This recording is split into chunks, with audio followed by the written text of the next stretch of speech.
দলের সঙ্গে ক্রমশই বাড়ছে দূরত্ব। নিজে নতুন দল গড়বেন ঘোষণাও করেছেন, কিন্তু এখনও তিনি শাসক দল তৃণমূল কংগ্রেসের বিধায়ক। রাজ্যের সংখ্যালঘু অধ্যুষিত মুর্শিদাবাদের ভরতপুরের বিধায়ক তিনি হুমায়ুন কবির। কিন্তু তিনি যদি বিজেপি কিংবা কংগ্রেস থেকে অফার পান তাহলে কি যোগ দেবেন? এর উত্তরে আজ তাক বাংলাকে দেওয়া এক্সক্লুসিভ সাক্ষাৎকারে তিনি জানান, এই দুটি দলের মধ্যে একটিতেও তিনি যোগ দেবেন না, কারণ বিজেপিতে তিনি আগেই ছিলেন, সেখান থেকেই তৃণমূলে এসেছেন। আর কংগ্রেসের সঙ্গে তার দীর্ঘদিনের যোগ। 1982 থেকে 2012 পর্যন্ত কংগ্রেস করেছেন, কিন্তু তৎকালীন জেলা কংগ্রেসের নেতৃত্বের সঙ্গে মতবিরোধের জেরেই তিনি তৃণমূলে যোগ দিয়েছিলেন। এই দুটি দলের মধ্যে কোনোটাতেই আর তিনি ফিরে যেতে চান না। তার কথায় তিনি আর পিছনে ফিরে তাকাতে চান না। শোনাব আপনাদের কি বলছেন হুমায়ুন কবির।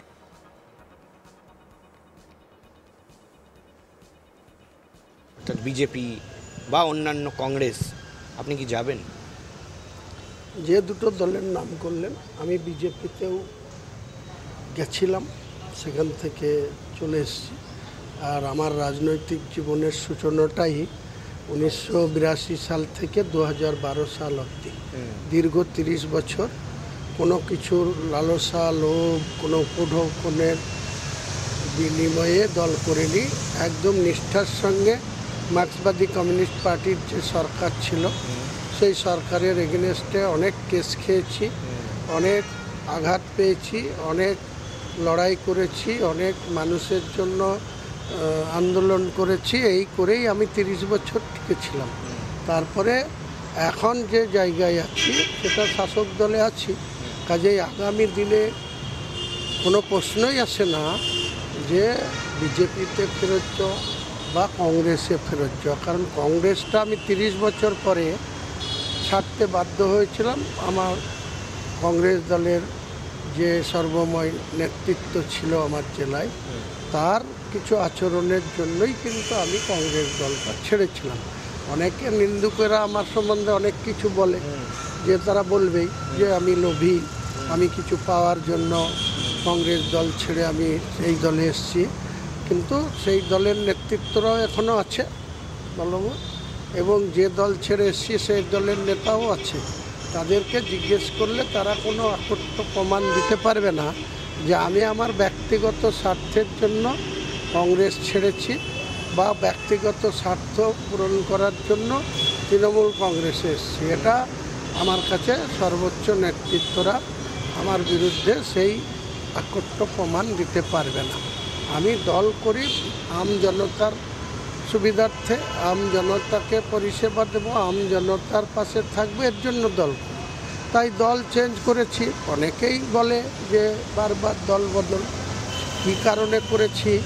যখন আমার উপরে আঘাত এসছে তার মোকাবিলা করার জন্য করেছি। আমাকে যখন বিনা কারণে 6 বছরের জন্য বহিষ্কার করে দিয়েছে তৃণমূল, তখন আমি অন্য দলে যাওয়ার চেষ্টা করেছি বা গেছি।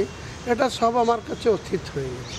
এখন আর পিছনের দিকে তাকাতে চাই না, সামনের দিকে তাকাতে চাই। মুর্শিদাবাদের মানুষের উন্নয়নের জন্য রাজনীতিতে আছি, ভবিষ্যতেও থাকব।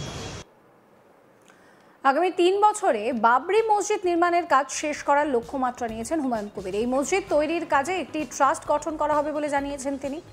শুধুমাত্র মুসলিমদের দানে এই মসজিদ তৈরির কাজ হবে বলে জানিয়েছেন ভরতপুরের বিধায়ক।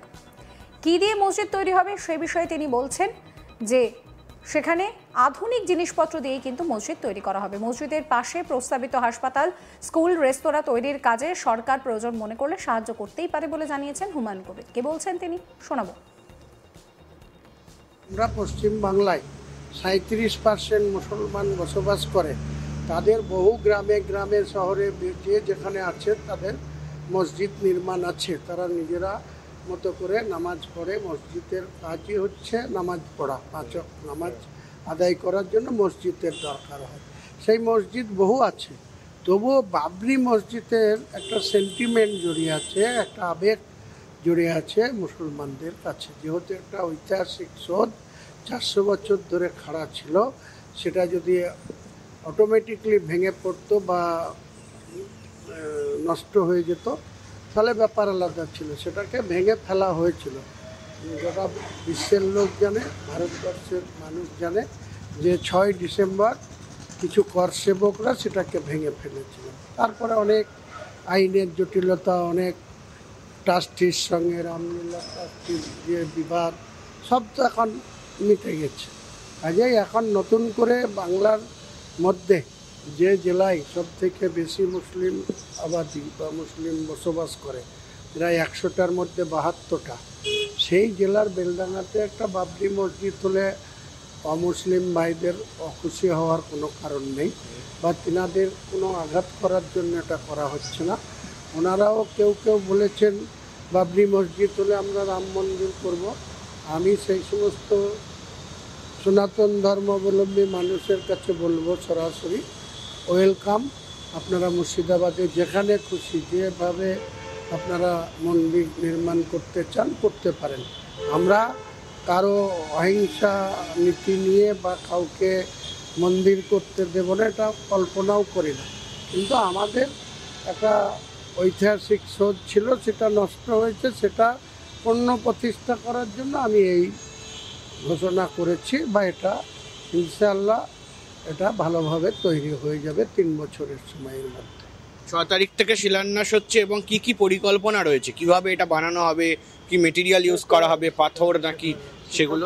সেটা তো যারা ডিজাইনার, যারা এস্টিমেট করছে, তারা একটাই বলতে পারি, নিশ্চয়ই মার্বেল থাকবে, অনেক কিছু থাকবে, আধুনিকতার ছায়াতে পূর্ণতা থাকবে। মানে আধুনিকভাবে এই বাবরি মসজিদ তখনকার দিনে 400-450 বছর আগে যে মেটেরিয়াল দিয়ে ওটা তৈরি হয়েছিল, আজকের দিনে আপনারা জানেন যে আমরা আধুনিক ভারতবর্ষ, আধুনিক বিশ্বে অনেক কনস্ট্রাকশন, অনেক নতুন নতুন মেটেরিয়াল দিয়ে যেটা হচ্ছে, সেই রকম কিছু একটা দিয়ে এটাকে তৈরি করা। কত টাকা এস্টিমেট রয়েছে, কত টাকা খরচ হতে পারে? এস্টিমেটটা তো এই মুহূর্তে ইঞ্জিনিয়াররা বলতে পারবেন, ওনারা কাজ চালাচ্ছেন। আর মুসলিম জনতার আর্থিক সহায়তাই এটা হবে, আমার ব্যক্তিগত না। আমি একটা ট্রাস্ট করেছি, সেই ট্রাস্টের মাধ্যমে গোটা ভারতবর্ষের মুসলিমদের কাছে আপিল করব, তারা অ্যাকাউন্টে অন অ্যাকাউন্ট তারা ট্রাস্টিকে অর্থ সাহায্য করবেন, এবং সেই অর্থের থেকেই এটা নির্মাণ করা হবে। পশ্চিমবঙ্গ সরকার অর্থাৎ মুখ্যমন্ত্রী মমতা বন্দ্যোপাধ্যায়ের কাছে কি কোনো সহায়তা, কোনো সাহায্য চেয়েছেন এই বিষয় নিয়ে, বা তিনি কি এটাকে সমর্থন করছে? না, এটা আমি করিনি, কারণ করবো না। আমি আপনাকে একটা কথা বলি, কোনো মসজিদ কোনো অমুসলিমের পয়সা বা টাকা দিয়ে সেটা পবিত্রতা থাকে না। মসজিদ পবিত্র জায়গা, সেখানে মুসলমানদের 5 ওয়াক্ত নামাজ পড়ার জন্য। কাজেই পাশে যেটা হসপিটাল হবে, কলেজ হবে, বা অন্য বিল্ডিং হবে, যেটা রেস্টুরেন্টের মতো, যাতে বাইরে থেকে টুরিস্টরা এসে সেখানে থাকতে পারে, সেসব ব্যাপারে রাজ্য সরকারের সাথে সাহায্য চাওয়া হবে, বা তিনি দেবেন কি দেবেন না সেটা পরে আসবে। চ্যানেলটিকে সাবস্ক্রাইব করতে ভুলবেন না।